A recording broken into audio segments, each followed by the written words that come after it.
po dito po sa mga... Meron na naman tayong lookout bulletin sa lahat. It's already there. Meron na po. Meron. Sir, when pa po ito? Mga binanggit ni Patindongan, have been issued lookout bulletins already. Nasa bansa pa rin po ba sila, sir? Yung may isang umalis ng bansa, ewan ko lang kung nakabalik na. Yung sabi,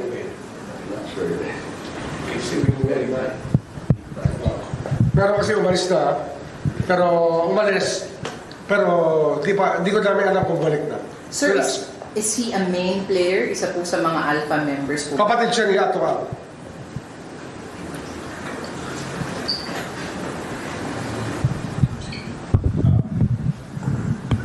Sir, may dadagdag pa po ba kayo? Yung sa Talik na tayo. This is actually, Talik update na. update lang po tayo dun sa operations na ginagawang search and retrieval operations sa Taalik. Out of 401 skeletal remains recovered from 17 locations sa Taalik since July 10, the PNP Forensic noted 355 human bones and 46 non-human fragments. So yun po yung pinaka-latest. At yung, yung Philippine Coast Guard ay dumadaan sa cycle. Operate muna sila, tapos may recovery period po yan dahil yung mga katawan po ng ating mga PCG auxiliary ay kailangan din mag-recover gamit ang isang compression machine. Decompression machine. So, expect natin na yung mga makahanap nila will be in bulk and then there will be a recovery period and then makahanap ulit tayo ng mga buto doon sa Talig. Sir, ano yung pinapakita nito? Na 355 kumpirmadong tao. Ano yung indikasyon nito? Ano yung pinapakita? Yeah, well, human bones. Yes, sir. Yun po yung tinitignan po ng PNP Forensic. We're trying to identify kung ilang katawan ang pinapag-usapan po natin dahil ang nakalagay lang po sa report ay for 355 fragments. So bone fragments po yan. Kailangan pa natin suriin yan at para malaman natin po kung gaano karaming tao ang pinapag-usapan natin. Nagka-briefing tayo sa di ba? So, Coast Guard last week. Yes, sir. Last week, right? Last week, sir. Last week, the Coast Guard gave us a briefing about the condition of the lake, and it's an environmental mess. Yung mga divers nagkakaroon ng skin disease. They're getting skin infections because it's full of fecal matter. The lake is full of fecal matter and other very unhealthy contents. And if you look at the videos here showed to us by the Coast Guard, malabo talaga yung lake.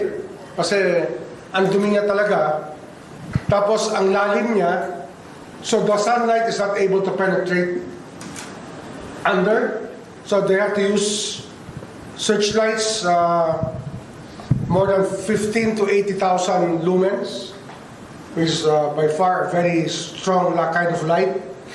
And gano'n kalakas yung nasabi nila na sa robot, yung sa... hindi, gano'n kalayo yung kanyang... Ano yung illumination? 15 or 80? 80,000 lumens? Basta thousands of lumens, and you can only see 1 meter ahead. That's how hard it is. And there's no oxygen under. Kasi nga, actually, it gives us a signal. Taal Lake is really dying. And they're dumping the dead there. Change topic, guys. Okay na. Sir, missing sa Bungeros po, may update po ba on your end? May komento po ba tayo? Sir, doon lang po muna sa yesterday, si General Macapas po ay pinatawan ng 90-day suspension ng NAPOLCOM. Yes.